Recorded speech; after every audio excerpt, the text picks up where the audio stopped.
Yo, what's up dear souls? Welcome back to the OR Part 10 Season 3.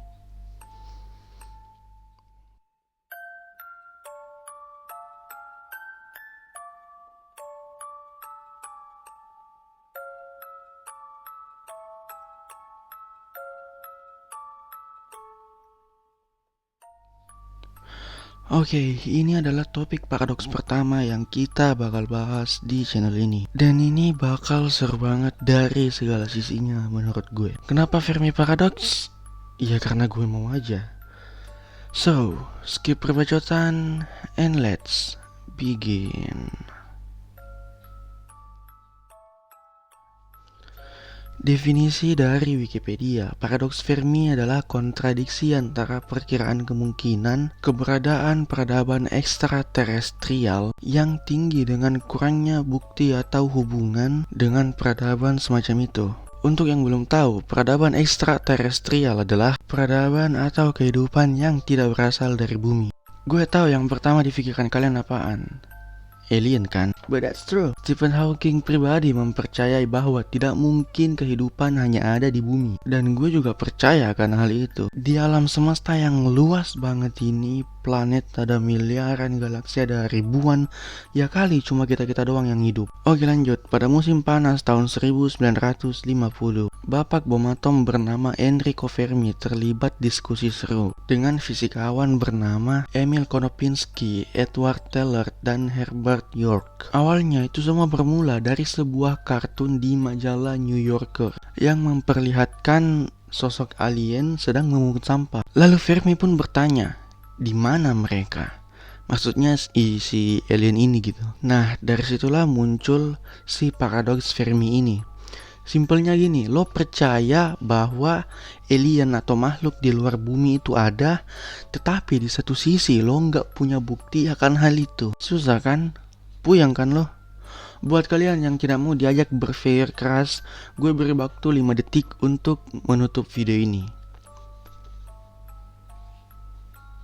Dan buat kalian yang masih bertahan, mari kita bahas. Gue mendapatkan dua landasan argumen yang cukup kuat dan cukup mendukung hipotesa bahwa ada makhluk lain di luar bumi. Argumen pertama, berdasarkan diagram Hertzsprung-Russell, ada miliaran bintang di galaksi yang strukturnya mirip dengan matahari. Dan juga banyak dari bintang-bintang itu yang berumur miliaran tahun lebih tua dari tata surya. Argumen kedua, berdasarkan kalkulasi yang dilakukan oleh para ilmuwan sehingga mendekati probabilitas tinggi, beberapa bintang tersebut memiliki kemiripan dengan bumi. Jika hal ini benar sepenuhnya, maka diasumsikan bahwa memang ada makhluk lain yang telah mengembangkan peradaban yang jauh lebih cerdas. Soal argumen kedua ini menurut gue bisa aja jauh lebih cerdas dan juga bisa aja jauh lebih tertinggal daripada di bumi.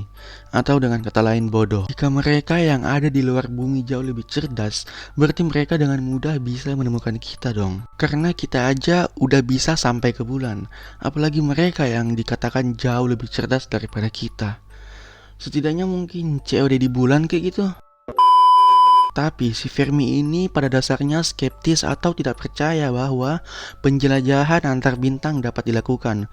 Mengingat dulu zamannya si Fermi belum secanggih sekarang. Meskipun begitu, Fermi masih terus mengembangkan pertanyaannya itu. Jika memang ada kehidupan di luar bumi, di mana mereka? Dan kenapa tidak ke sini? Tapi kalian berpikir nggak sih kalau sebenarnya mereka itu sudah mencoba untuk menghubungi kita, tapi karena mungkin teknologi kita masih tertinggal jauh dari teknologinya mereka, makanya kita tidak bisa menangkap panggilan mereka. Atau mungkin malah sebaliknya, mereka memanggil kita dengan teknologi mereka yang kurang maju, sehingga tidak mampu terhubung dengan teknologi kita yang ada di bumi. Nah, kalau kalian masih skeptis dan tidak percaya akan hal ini, bagaimana dengan alien? Dari mana teori alien bisa muncul? Kalau menurut gue pribadi nih ya, jawaban tentang alien itu ada di area 51. Karena itu adalah tempat yang paling rahasia banget. Bisa aja nih kita sudah punya teknologi yang cukup canggih untuk menghubungi makhluk lain di luar bumi, tapi masih dirahasiakan. Masih skeptis juga tentang alien? Oke, it's burnout time. Burnout time.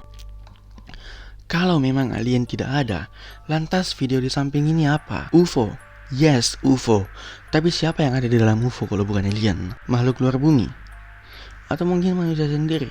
Video ini direkam langsung oleh pilot Angkatan Laut Amerika Serikat dan dirilis oleh Pentagon. But wait, UFO kan ada di udara. Seharusnya angkatan udaranya dong yang ngerekam itu. Kok malah jadi angkatan lautnya? Jika memang benar alien bisa sampai ke bumi, lantas di manakah tempat asal mereka? Oke, sedikit berimajinasi. Let's say tempat asal mereka itu ada di luar galaksi Bima Sakti. Berarti untuk sampai ke bumi, mereka harus menempuh perjalanan dengan teknologi yang super duper canggih. Dan juga tidak menutup kemungkinan mereka bisa menghancurkan peradaban di bumi dengan teknologi mereka yang sangat canggih itu. Sekedar cocok logi gue aja nih ya. Jika di masa depan nanti misalnya kita punya nih teknologi untuk keluar dari galaksi Bima Sakti, atau intinya punya teknologi untuk melakukan perjalanan antar bintang lah gitu. Tapi butuh waktu jutaan tahun baru sampai nih. Jadi untuk mengakali itu, kita memakai mesin waktu aja.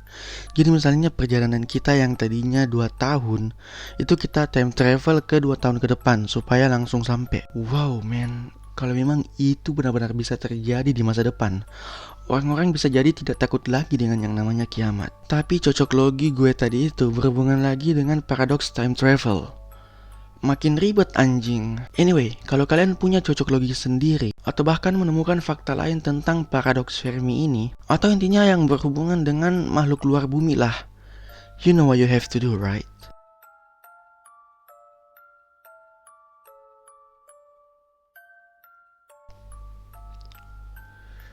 Inilah akhir dari DOR Part 10 Season 3. Find me in social media, link in description. And don't forget to like, comment, share, subscribe and stay tuned. And whatever happens to you after watching this video, let it flow.